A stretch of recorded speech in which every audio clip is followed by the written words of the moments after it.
Галикарнастағы мақпара айемгі дүнияның ең көзал һәм нәзік ажайбатларынан бірі. Ол біздің ерімізге шекемгі 4-ші әсірде Карьян патшасы Мавсол үшін құрылған. Карьян патшалығы қазіргі Түркия аймағына туры келеді. Патша қайтыс болғаннан кейін оның хаялы Артемия II күйеуінің естелігіне дүнияда теңі тайы жоқ естелік құрдырған. Ол өз дәуірінде көркемөнер һәм архитектураның ең жоғарғы шоққысы еді. Оның биіктігі дерлік 45 метр болған. Төменгі бөлімінде 4 мүйіш формасындағы фундамент жайласқан. Атрапында болса 36 мәрмер үстін тұрар еді.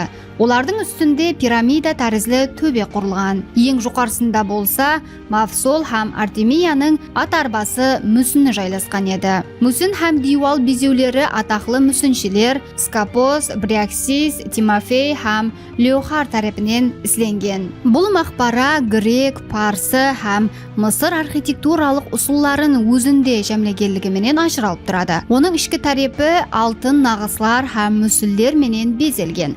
Сыртында болса әпсаналы сахналардың суретлері ойылған еді.